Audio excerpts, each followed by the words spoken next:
ولا تقف ما ليس لك به علم إن السمع والبصر والفؤاد كل أولئك كان عنه مسؤولا. Bismillahirrahmanirrahim. Assalamualaikum warahmatullahi wabarakatuh. Alhamdulillah, salatu wassalamu ala rasulillah wa ala alihi wa ashabihi wa man wala, wa la hawla wa la quwwata illa billah. Allahumma la sahla illa ma ja'altahu sahla wa anta taj'alul hazna idha syi'ta sahlan. Sahil lana umurana birahmatika ya arhamar rahimin. Allahumma ati nufusana taqwaha wa zakkiha anta khairu man zakkaha anta waliyuha wa maulaha wa hasbuna wa ni'mal wakil. Summa amma ba'd. Alhamdulillah, puji syukur kita kepada Allah Subhanahu wa taala atas rahmat dan inayah perlindungan dari Allah Subhanahu wa taala, kita mampu dimudahkan untuk menempuh jalan menuntut ilmu. Dikarenakan Rasulullah sallallahu alaihi wasallam juga bersabda, "Man arada ad-dunya fa 'alaihi bil ilmi wa man arada al-akhirah fa 'alaihi bil ilmi wa man aradahuma fa'alaihi bil ilmi." Barang siapa yang ingin dunia, antum semua ingin dunia, ingin mendapatkan bagian dari dunia, apapun itu, antum kepingin akhwat, antum kepingin uang, antum kepingin ranking, antum kepingin sekolah yang bagus, dunia, apapun jenis dunianya, semuanya butuh ilmu. Bahkan mungkin antum kepingin jadi, na'udzubillah, misal antum kepingin jadi bos penjahat yang uangnya banyak mungkin, na'udzubillah, itu juga butuh ilmu. Semuanya membutuhkan ilmu. Bahkan ilmu hitam, ilmu keburukan pun membutuhkan ilmu. Tidak ada yang tidak membutuhkan ilmu.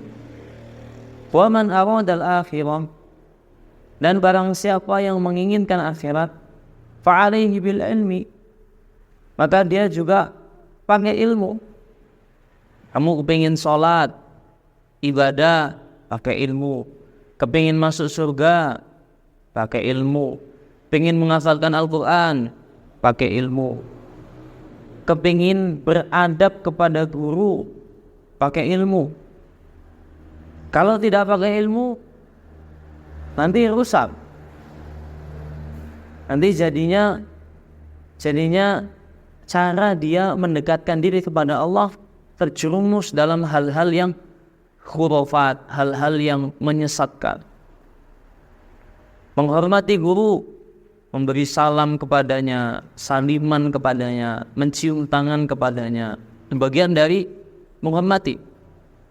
Kalau kita beribadah nggak pakai ilmu, kita sujud sama guru boleh, kita rukuk di hadapan guru boleh, kita cium kaki guru boleh, nggak boleh. Cium kaki umi orang tua mungkin boleh, tapi cium kaki guru nggak boleh. Wa man aradal akhirah fa 'alaihi bil ilmi, maka bagi yang ingin akhirat juga pakai ilmu. Enggak bisa kita asal-asalan menuju akhirat tanpa menggunakan ilmu. Wa man aradahuma, dan barang siapa yang ingin keduanya, ingin dapat akhirat juga ingin dapat ilmu, fa 'alaihi bil ilmi, maka dia juga pakai ilmu. Maka atas berkat Allah Subhanahu wa taala, atas kecintaan Allah Subhanahu wa taala terhadap kita, kita dikasih kecintaan terhadap majelis ilmu. Itu salah satu nikmat yang besar yang diberikan kepada kita semuanya. Seandainya kita menjadi orang yang tidak suka terhadap ilmu, alangkah bodohnya kita sekarang. Alangkah kita sekarang menjadi orang yang bodoh, sok pinter. Tapi alhamdulillah oleh Allah Subhanahu wa taala kita diberikan kesadaran untuk menuntut ilmu. Ini merupakan karunia yang besar yang Allah berikan kepada kita semua. Maka ini harus disyukuri. Yang seperti ini harus disyukuri. Jadi Allah memberikan kepada kita kecintaan terhadap ilmu. Ini hal yang harus kita syukuri. Karena nanti kalau ilmu, cinta sama ilmu itu sudah dicabut, rusak. Orang itu nanti rusak. Kalau dia jadi ustadz, antum bisa bayangkan. Kalau misalkan ada ustadz nggak pakai ilmu, bagaimana? Nanti dia fatwanya nyeleneh semaunya. Nanti santri putri suruh cium tangan, kan nggak pakai ilmu. Kalau dia jadi pedagang, dia menipu orang. Dia tidak melihat ini halal, apa ini haram, riba apa enggak, hantam semuanya. Karena enggak pakai ilmu, dihantam semuanya. Na'udzubillah min dzalik. Salawat dan salam semoga senantiasa tercurahkan kepada baginda Nabi Muhammad sallallahu alaihi wasallam. Semoga kita diberi oleh Rasulullah sallallahu alaihi wasallam syafaatnya, sehingga kita bisa memasuki surganya Allah Subhanahu wa taala dengan rahmat Allah dan dengan syafaat beliau. Ayuhat thalaba, para santri yang selalu dirahmati oleh Allah Subhanahu wa taala. Insyaallah pada kesempatan kali ini Ustaz ingin menyampaikan beberapa hal. Tapi mungkin nanti awal-awal Ustaz hanya ingin menyampaikan tentang masalah bagaimana dahulu para sahabat dan Rasulullah SAW itu mereka mempersiapkan bulan Ramadan.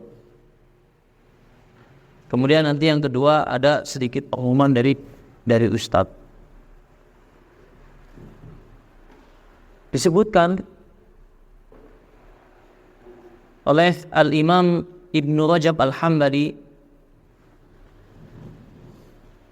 di mana beliau sendiri merupakan orang alim yang ilmunya menonjol dalam bidang hadis. Selain juga beliau menguasai banyak bidang ilmu.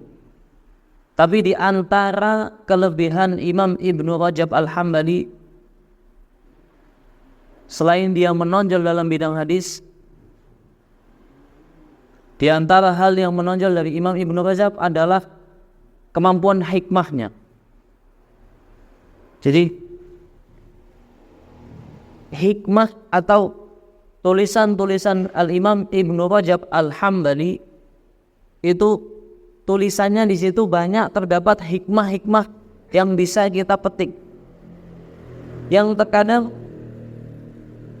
di kitab lain pun kita nggak dapat, tapi kita dapat di kitab-kitabnya Imam Ibnu Rajab Al-Hambali. Salah satunya di antara buku beliau yang di antara yang paling terkenal, Jami' Ulum wal Hikam. Jami'ul Ulum wal Hikam. Beliau di situ mensyarah kitab Hadis Arba'in Nawawi yang antum hafal. Hafal kan? Hadis Arba'in Nawawi hafal semua enggak? Nah. Jadi beliau mensyarah Hadis Arba'in Nawawi, kemudian beliau tambahin 6 hadis. Arba'in Nawawi kan 42 hadis, ya kan? Beliau tambahin 6 hadis supaya genap menjadi 50 hadis. Di mana beliau menulis kitab judulnya Jami'ul Ulum wal Hikam fi syarhi khamsina hadisan. Kumpulan ilmu dan hikmah dalam syarah 50 hadis pilihan. Yaitu 42 hadis arba'in dan 6 hadis tambahan yang beliau tambahkan. Nah, buku ini juga hampir dinukil oleh banyak para ulama. Karena apa? hikmahnya banyak. Jadi kembali lagi ke tadi, di antara kelebihan Imam Ibnu Rajab Al-Hambali adalah beliau ini hikmahnya banyak. Apa yang beliau tulis itu di situ mengandung banyak hikmah. Begitu. Kemudian kitab lainnya, dan ini yang akan kita bacakan. Dalam kitabnya beliau menukilkan, dalam kitabnya Lataiful Ma'arif, beliau menukilkan bahwa kana Nabi sallallahu alaihi wasallam dahulu Nabi Muhammad sallallahu alaihi wasallam yubashshiru sahabata bi Ramadan. Kana Nabi sallallahu alaihi wasallam yubashshiru sahabata bi syahri Ramadan atau bi Ramadan. Kurang lebih begitu. Jadi beliau mengatakan dahulu Rasulullah sallallahu alaihi wasallam itu memberi kabar gembira kepada kaum muslimin, kepada para sahabat tentang akan datangnya bulan Ramadan. Jadi Rasul hari-hari menjelang masuk bulan Ramadan itu Rasul ngasih kabar gembira kepada para sahabatnya, memberi kabar gembira.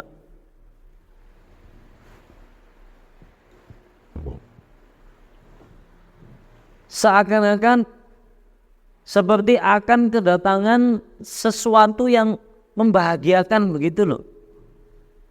Padahal cuma datang bulan Ramadan. Tapi Rasul yubashir, seperti Ustadz yubashirukum alal ijazah, memberi kabar gembira kepada kalian akan datangnya waktu liburan. Ada busyra amla, yang seperti busyra enggak? Busyra syadidah jiddan, sok gembira sekali enggak? Nah, bu, bahkan mungkin 1 bulan sebelum berita itu rilis, mungkin antum sudah begitu kan, premisnya itu sudah kelihatan, iya apa enggak? Sudah mulai cerita-cerita nanti kalau liburan mau ngapel ke rumahnya ini, kalau liburan mau main ke sini. Iya enggak? Iya enggak Taki? Iya enggak? Tuh, Taki aja yang mungkin di rumah aja, antum sering di rumah? Enggak, main juga. Siapa yang orang rumahan?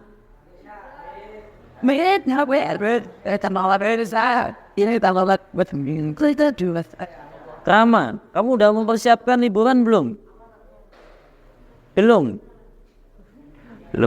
Mungkin dia masih bocil, jadi belum bisa merencanakan. Abi udah mempersiapkan liburan. Tuh.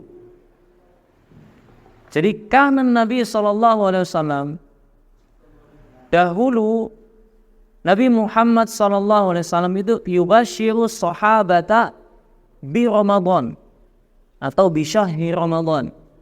Dahulu Nabi memberi kabar kepada para sahabat tentang akan datangnya kegembiraan datang bulan Ramadan.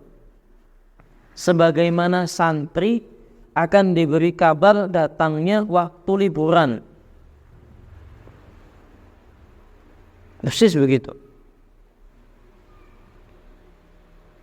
Seakan-akan ketika menyampaikan itu, seakan-akan Nabi itu merasa akan datang sesuatu yang sangat menggembirakan. Kok bisa? Kan pertanyaan kita gitu. Ya kok bisa?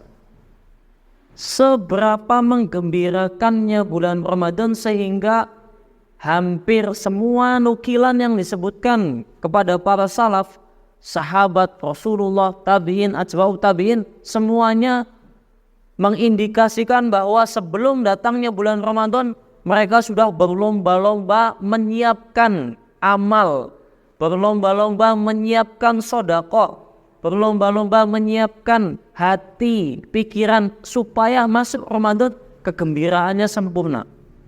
Kok bisa begitu?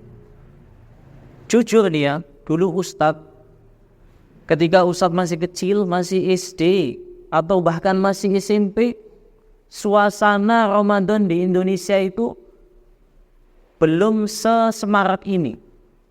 Dalam makna semaraknya apa? Dahulu mungkin itu hanya di lingkungan Ustadz, tapi Ustadz juga sekolahnya jauh-jauh, jadi mungkin merata ya. Walaupun Ustadz nggak bisa menghukumi semuanya. Jadi dahulu orang-orang itu ketika datang Ramadan tidak ngasih penyambutan yang begini loh. Penceramah itu, ustadz-ustadz dulu di zaman Ustadz, ketika datang bulan Ramadan itu tidak memberi kabar gembira seheboh 10 tahunan inilah. Itu pengalaman Ustadz. Karena dulu Ustadz kalau masuk bulan Ramadan sedih. Sedihnya apa? Lah Ustadz biasanya kalau liburan pagi itu dari jam 6:30 sampai jam 9:30 main bola. Main bola, main tekong, main bentengan, main polisi-polisian dari mulai jam 6:30 atau jam 6. Pokoknya habis sholat subuh, pulang ke rumah, makan sedikit, izin main langsung. Main pokoknya di komplek masjid itu ada lapangan. Main di situ. Jadi Ustadz otomatis kan capek. Nah, kalau libur Ramadan nggak bisa kan? Walaupun bisa tenaganya nggak full. Karena istri kan kita sudah wajib puasa. Sudah kena mimpi basah. Apalagi antum sekarang mungkin 8 tahun sudah mimpi basah. Karena pergaulan zaman sekarang ini ngeri. Ya kan? Ya mungkin kecuali kecil kayak Zaki ini mungkin belum balik ya. Ya kan Zaki? Belum balik. Masih suci. Bukan mahram. Kan? Tapi 10 tahunan ini Ustadz baru merasakan, oh pantas kok dalam riwayat-riwayat dahulu Rasulullah dan para sahabat itu yastaqbilu Ramadan wa yubashiru sahabata biqudumi Ramadan. Jadi kayak disambut betul gitu loh. Rasul, para sahabat, tabi'in, atba'ut tabi'in itu kayak di hayu gitu loh bahasa kita tentang datangnya bulan Ramadan. Dan itu Ustadz rasakan baru ketika mungkin akhir-akhir SMA lah. Akhir-akhir SMA Ustadz baru merasakan itu. Oh ternyata memang bulan Ramadan itu menggembirakan. Ada apa ya? Kalau Ustadz bisa umpamakan itu, ada perasaan atau ada hawa di dalam hati ini seperti gembira akan kedatangan keimanan yang lebih. Itu yang bisa terasakan. Jadi kalau di bulan-bulan biasanya itu kita nggak begitu syahdu gitu, tidak begitu, imannya itu tidak begitu tinggi. Tapi begitu datang bulan Ramadan, wah itu kerasa banget. Sholatnya, buka puasanya, bahkan omongan kita itu kayak inginnya berzikir terus. Iya apa enggak?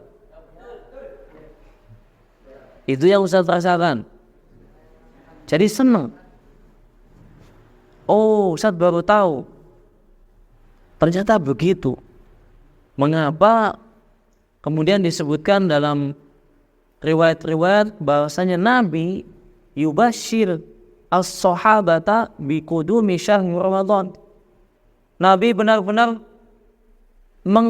memberikan kabar gembira kepada para sahabat akan datangnya bulan Ramadan. Jadi benar-benar benar-benar ya begitulah. Oh ternyata karena itu. Ternyata karena di bulan Ramadan ini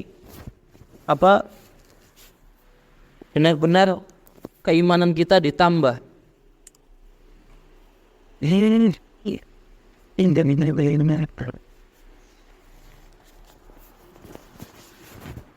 Benar-benar di bulan Ramadan ini keimanan kita ditambah, di upgrade begitu. Ya wajar. Di bulan Ramadan itu semua kebaikan dibuka. pahala dilipat gandakan, dosa itu dihapus, diampuni sebanyak-banyaknya. Nanti di bulan Ramadan juga fihi lailatul qadri khairun min alfi syahrin. Di dalam bulan Ramadan itu nanti ada satu malam yang para ulama menyebutkan kebanyakannya nanti di malam-malam ganjil 10 terakhir bulan Ramadan. Yang sebagian mengatakan malam 27, apalagi bertepatan dengan hari Jumat. Kalau hari Jumat, malam Jumat bertepatan dengan malam 27, arja lailatin Lailatul Qadar. Itu malam yang paling diharapkan, malam Lailatul Qadar. Yang kalau kita bisa mendapatkan, bisa ibadah di Lailatul Qadar itu ibadahnya dicatat sebagai ibadah 1000 bulan. Seakan-akan antum hidup 1000 tahun atau 900 tahun. 1000 bulan itu berapa tahun? Setahun 12 bulan. 12 kali 10 120.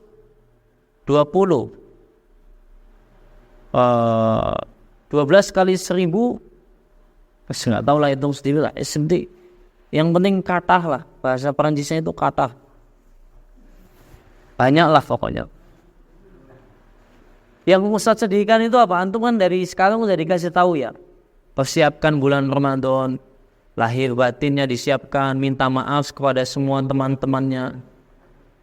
Jadi sebelum bulan Ramadan itu kita harus bersih, harus mulai dari nol, suci. Makanya sebagian para asatidzah atau sebagian para ulama atau ustadz sendiri juga mengamalkannya. Sebelum bulan Ramadan itu dibiasakan kita membersihkan semua sengketa-sengketa kita terhadap manusia. Minta maaf, minta keridoan, sama semuanya, semua kaum muslimin, semua manusia. Supaya ketika kita masuk bulan Ramadan kita nggak punya tanggungan batin, nggak punya kezoliman. Dan itu udah mulai Ustadz biasakan dari semenjak sadar, ya mungkin umur 15 tahun lah. Dari semenjak benar-benar balik matang. Kan balik matang itu umur 15 tahun kurang lebih. Kalau 12 tahun ini istilah kambing itu masih cempe. 12 tahun ini udah balik. Tapi istilah kambing itu masih cempe. Tahu cempe? Pedet, tahu pedet? Kalau istilah sapi masih pedet. Gitu. Jadi belum ini banget. Jadi kalau antum punya nomor WA Ustadz itu pasti setiap bulan Ramadan Ustadz ngirim begitu, pasti. Sebelum datangnya bulan Ramadan, mari kita sama-sama membersihkan lahir batin kita. Mohon maaf kepada semua kaum muslimin yang pernah saya zalimi dan saya meminta maaf kepada semuanya. Semoga kita masuk bulan Ramadan dalam keadaan sehat, bersih lahir batinnya. Itu pasti Ustadz kayak gitu. Di Facebook, di Instagram enggak jarang, di WA sama Facebook. Apa tujuannya? Tujuannya apa? Ketika kita masuk ke bulan Ramadan, hati kita bersih. Supaya apa? Supaya kita siap menerima segala kebaikan di bulan Ramadan. Ustadz ibaratkan begini, kalau antum masih belum bisa memahaminya ya, mungkin antum kan istilah filsafat itu antum alirannya aqlaniyah. Jadi kalau pakai bahasa kiasan nggak paham, antum pakai bahasanya harus pakai logika. Gini, antum punya minuman enak, di sini ada gelas. Apa yang pertama kali antum lakukan?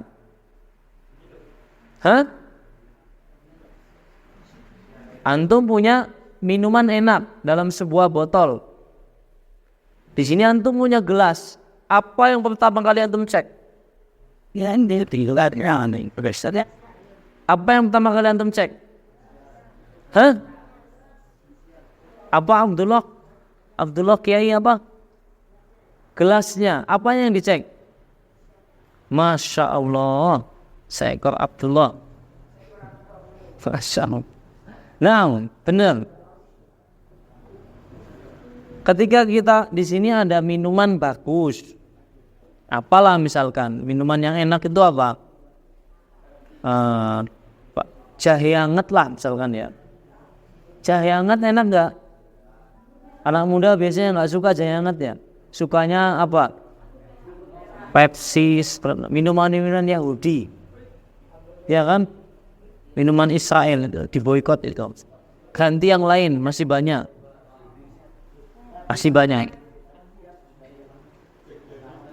Nah, kembali ke sini.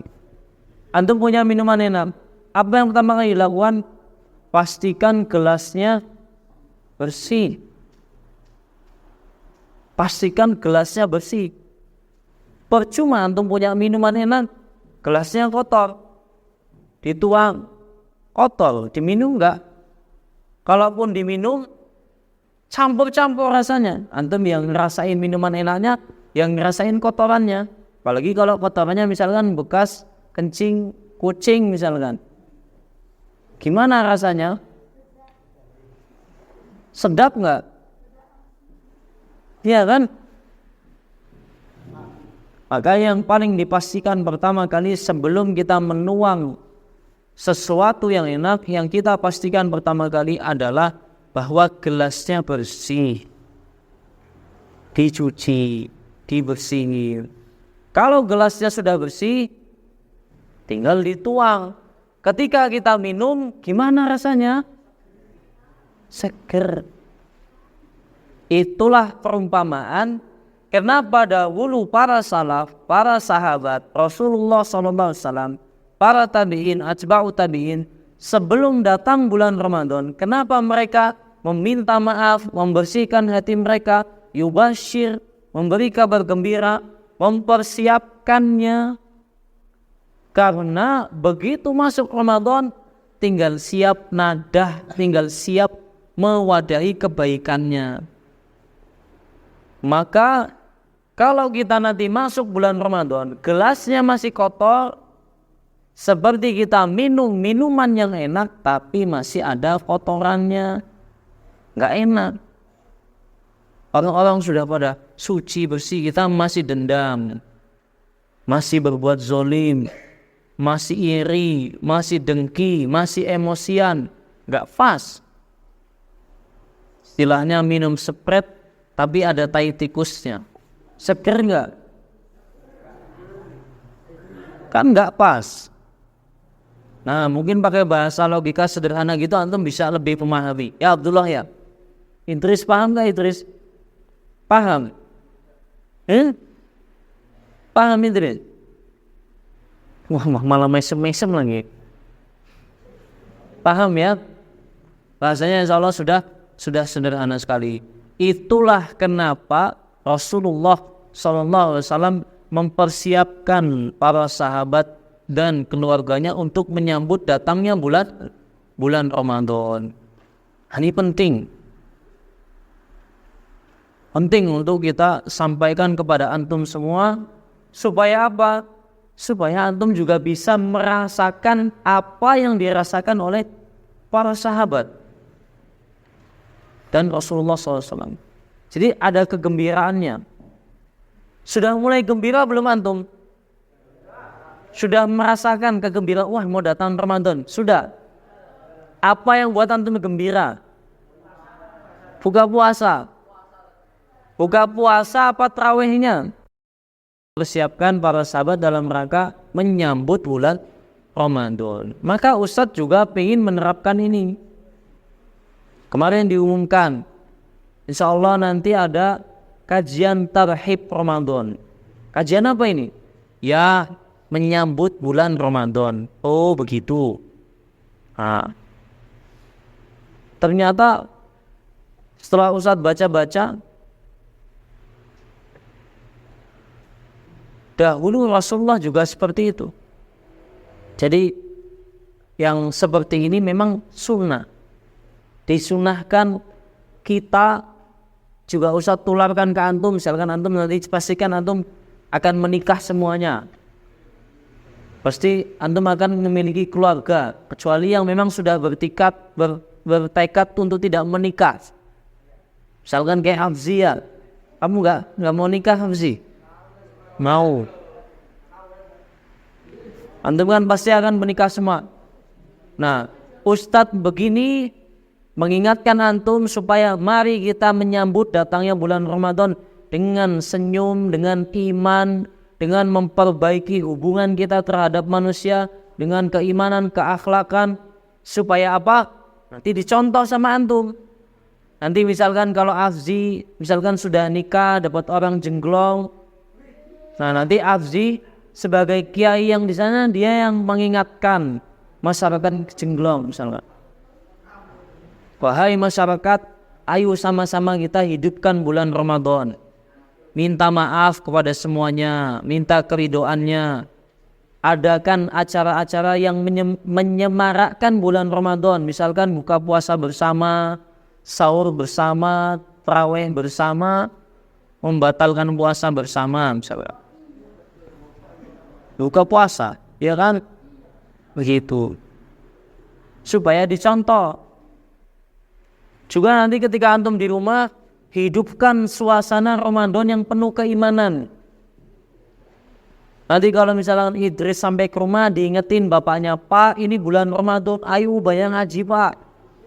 Bu ini bulan Ramadan, ayo bayang ngaji Bu.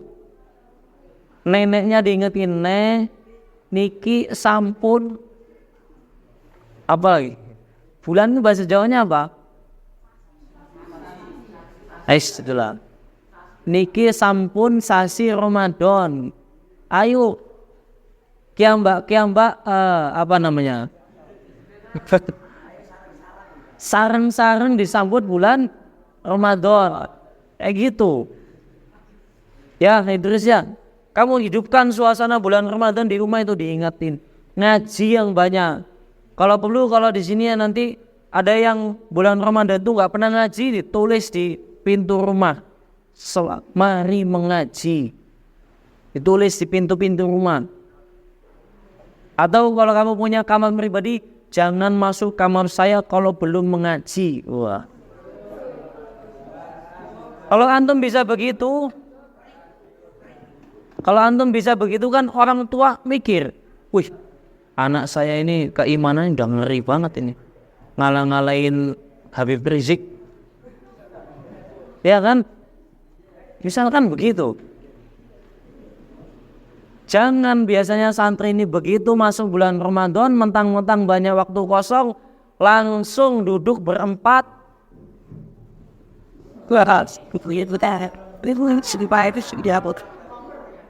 Persis kayak orang stres, ya enggak? Apalagi kalau ada yang mainnya di pojokan sendiri, online, ngomong sama tembok. Kamu ke kanan, kamu kiri. Persis kayak orang stres, ya enggak? Nah, jangan kayak gitu. Itu namanya bulan Ramadan dihabiskan dengan waktu-waktu yang tidak bermanfaatnya. Rugi kalau begini rugi. Begitu, habiskan dengan hal-hal yang bermanfaat. Jangan habiskan dengan hal-hal yang tidak bermanfaat. Maka itu dari Ustadz. Nanti setelah ditutup, antum berdiri semuanya melingkar, minta maaf kepada semua saudara-saudaranya. Maaf ya, maaf. Gitu ya. Minta keridhoannya, barangkali ada kezaliman. Semuanya, insya Allah nanti. Kalau yang di kamar masih tilawah, nanti kita geret kupingnya ke tengah lapangan. Ya, suruh minta maaf. Gitu, supaya apa? Supaya kita menyambut bulan Ramadan dengan kebersihan hati. Ini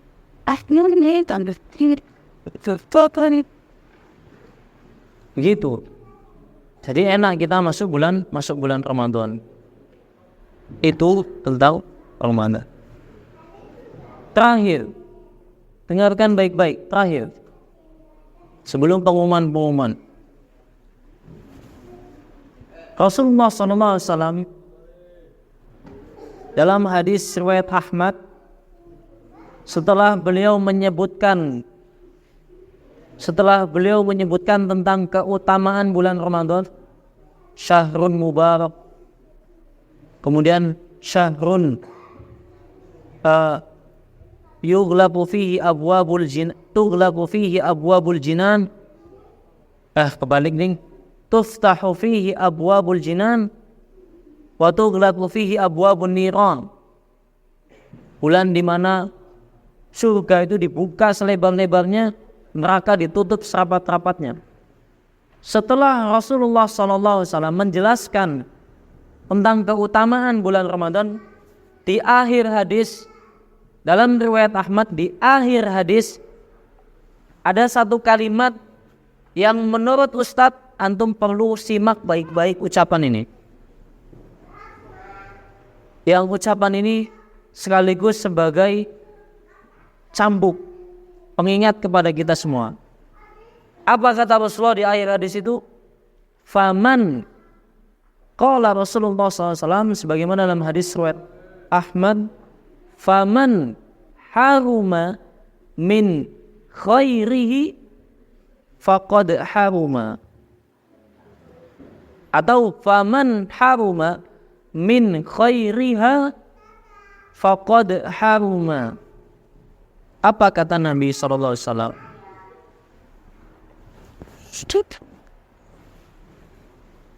Barang siapa yang terhalangi dari kebaikan bulan Ramadan, sungguh dia terhalangi dari kebaikan sepanjang tahun. Ini akhir hadis ini penting untuk antum pahami. Sekaligus akhir hadis ini sebagai barometer seberapa baik hati seseorang. Barang siapa haruma min khairiha, dia terhalangi dari kebaikan bulan Ramadan. Bulan Ramadan kok tidak menambah keimanannya, bulan Ramadan kok biasa saja, bulan Ramadan kok dia tidak merasa sesuatu yang lebih dalam ibadah dan keimanannya, faqad haruma, maka dia mustahil bisa taubat di bulan-bulan setelahnya. Artinya apa? Ini seburuk-buruknya orang, bulan Ramadan hatinya tidak kepanggil, ini seburuk-buruk orang. Tandanya memang hidayahnya itu sudah jauh sekali, seakan-akan sudah tertutup sama hidayah. Itu kata lisan Nabi Muhammad SAW. Itu Nabi sendiri yang mengatakan begitu. Kalau di bulan Ramadan saja orang tersebut tidak terpanggil, tidak tergugah, tahu gugah? Gugah, tahu gugah? Tidak ngeh, tahu tidak ngeh? Di bulan Ramadan itu dia tidak sadar, nggak mempan terhadap kebaikan bulan Ramadan, maka di bulan-bulan lainnya dia lebih tersesat. Itu kata Nabi Muhammad Sallallahu Alaihi Wasallam. Nah, yang akhir hadis inilah yang menurut Ustaz justru lebih penting. Yang kadang-kadang Ustaz ketika sudah akhir-akhir Ramadan itu istighfar. Istighfar. Kenapa istighfar? Jangan-jangan kita terhalangi dari kebaikan bulan Ramadan, kita nggak sadar, sehingga di bulan-bulan lainnya kita lebih tersesat. Na'udzubillah min dzalik. Makanya dahulu para sahabat ketika bulan Ramadan akan berakhir, mereka bersedih. Di malam menjelang sholat Idul Fitri, besok sholat Idul Fitri, malamnya, itu malam yang membahagiakan enggak? Jujur, itu kalau menurut Ustaz malam yang paling bahagia. Besok hari Idul Fitri itu biasanya di rumah semarak enggak? Takbiran di mana-mana enggak? Bahagianya kerasa enggak? Tapi tidak dengan para sahabat. Malam menjelang Idul Fitri, hari terakhir bulan Ramadan, para sahabat malah bersedih. Kenapa bersedih? Karena takut tidak diampuni di bulan Ramadan. Takut amalnya enggak diterima. Takut kalau diterima enggak ya? Kenapa? Kalau amalnya enggak diterima, terhalangi dari kebaikan di bulan Ramadan, Di bulan-bulan yang lainnya hampir peluangnya lebih kecil, hampir mustahil kita bisa seperti di bulan Ramadan. Sedih ketika ditinggal bulan Ramadan. Seperti orang yang tahu bahwa di Singosaren, tahu Singosaren? Singosaren tahu nggak?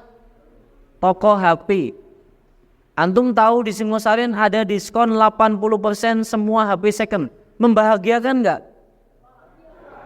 Bahagia nggak? Pol, bahagianya pol. Apalagi pecinta smartphone, ya kan? Tiba-tiba antum dikabarinya kok sore hari terakhir. Sedih nggak? Kenapa coba? Ketinggalan, nggak dapat diskon. Ya persis begitu yang dirasakan oleh para sahabat. Bulan Ramadan, bulan diskon, maka di akhir-akhir diskon, ya sudah mau berakhir bulan Ramadan ini, nggak dapat diskon banyak gitu. Sedihnya di situ. Ustaz merasain sendiri kalau misal dahulu kalau pas masih di Mesir kuliah itu, kalau ada pameran buku, ada diskon buku 50%. Yang biasanya misalkan harga 800.000 cuma dijual 400.000. Wah, itu kan menguntungkan sekali. Nah, tiba-tiba kok dapat kabarnya hari terakhir sore-sore pula. Gelo, bahasa Inggrisnya itu gelo. Tahu kan? Gelo. Bahasa Indonesianya apa? Ustaz nggak tahu bahasa Indonesianya. Hah? Tahu. Kayaknya beda ya, gelo sama nyesel ya. Kalau gelo ini kecewa. Kecewa di hati ini, ya Allah ya Rabbi. Ya, kalau Ustaz nggak kayak misalkan Abdullah Mubarak melanggar itu gelo di sini. Kok Abdullah melanggar padahal dia anak yang baik, sopan. Di sini gelo. Kayak gitu kan? Begitu. Itu yang ingin Ustaz sampaikan di potongan hadis terakhir itu, supaya jadi tanbih, jadi peringatan untuk kita semua agar memperbaiki keadaan kita. Jangan sampai kita terhalangi dari kebaikan bulan Ramadan. Itu saja materinya. Semoga bermanfaat dan bisa menjadi ibrah buat antum semuanya, sehingga nanti malam ketika kita sudah mulai tarawih, kita menyambutnya dengan bahagia. Ketika sholat itu benar-benar dengan bahagia, Allahu Akbar, bukan dengan mode malas. Karena ada saking malasnya orang, takbirnya gini. Iya enggak? Ngadep Allah malas, ya itu begitu orang. Padahal kita mau ngadep Allah bisa kan Allahu Akbar begitu. Yang ngadep Allah malas. Yang lebih lucu lagi dari teman antum, sebelum menghadap Allah cengangas-cengih dulu. Itu yang Ustaz saksikan di sini. Atau sambil sholat sambil lihat-lihat. Orangnya ada di sini. Sholat sambil lihat-lihat. Ada di sini orangnya. Duduk di belakang, peci hitam.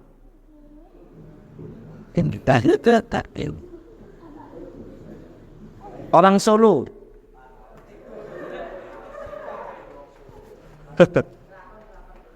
Gitu ya. Semoga bermanfaat. Itu saja.